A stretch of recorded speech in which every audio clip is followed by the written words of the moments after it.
My name is Commy Mussa, and I'm glad to lead the session with my sister Glory. And before we start, who in the audience has had a chance to read this book?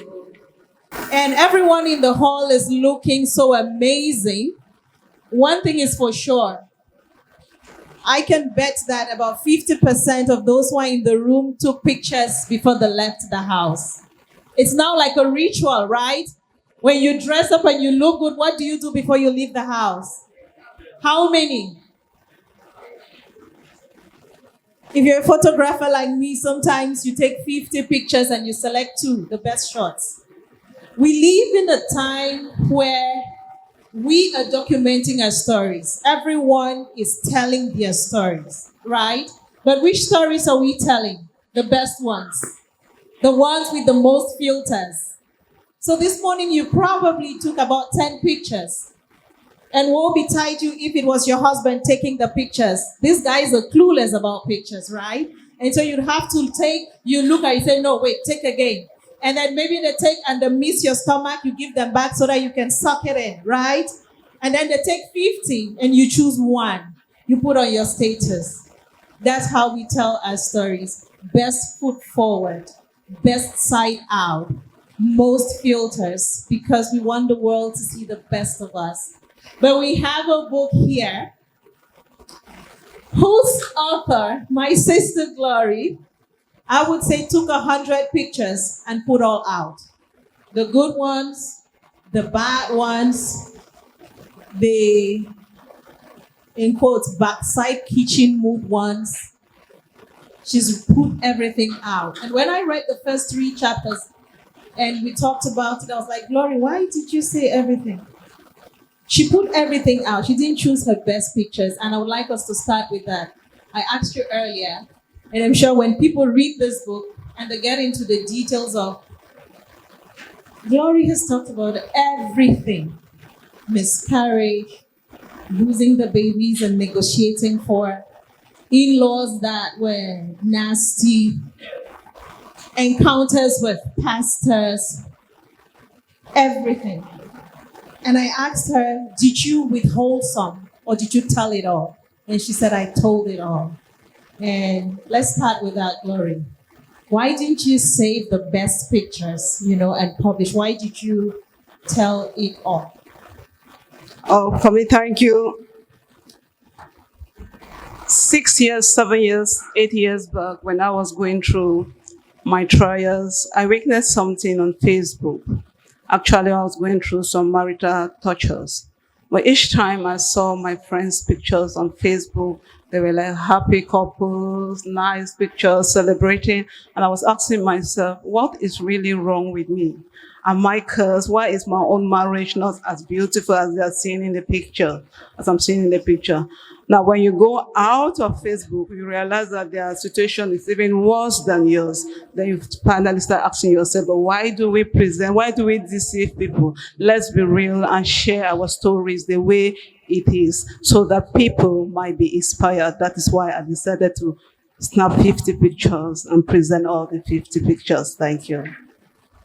A tell-it-all tale to help you see the reality of Glory's life. And it's so detailed that I would say Glory did not want to. When I read the book, I was like, Glory, you didn't feed into the textbook description of how an autobiography should be written. You just put it all out there. And we had a conversation about how all man get your own style for cookie arrow, right? Everyone has their own recipe and how they cook. And so Glory, just to help us appreciate how this book came about, the process, how did you write it, looking at everything that you do. When did you write the book? How did you write the book? The process. I wrote this book for 2 months, and I used my weekends and my night period after work, after some meditation and yoga. I start with writing of the book.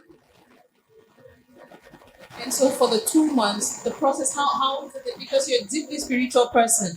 In the book, you talk about how God will talk to you in dreams, and there's a lot of spiritual connotations. How did this book come to you? Was it like a vision? How did you get the inspiration for this book, and how were you putting it on pen to paper or on your phone, or just tell us a bit more about the inspiration for it and the actual process of putting it down. When you say you wrote it in 2 months, how did that? Oh, actually, tragedy often bursts inspiration. Like when you hear of the song, "It is well with my soul," it came out of a tragedy.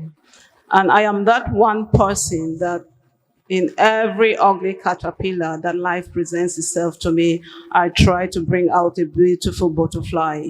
So in August 2022, a tragedy hit my family that almost took me aback. I almost got lost. And that was also the period of redefining life and the purpose of life, and to continue with my brother's legacy. And he was a writer, so I felt sharing our story will uplift others and inspire others. So the death of your brother birthed a new book, and there is a lot of the correlation between life and death in your book, because there's a lot that died for you, but at the same time you show us how that gave birth to new things. And so you have a whole book that was inspired by the death of your brother, and you have situations in your life that also died. And what intrigued me was, look, this lady has been through many churches, many pastors. In the book, I count about 40. That was my reaction. Daughter of a pastor.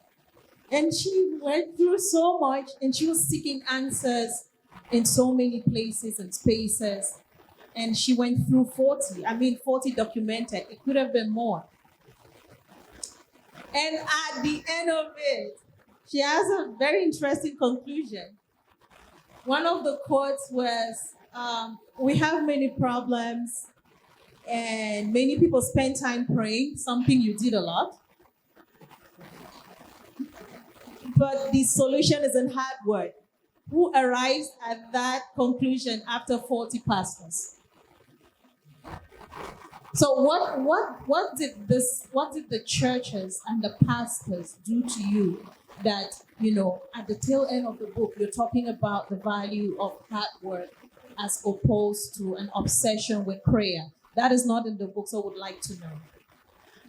Oh, actually, when I found myself in the situation where I was, my mind 100%, it was spiritual.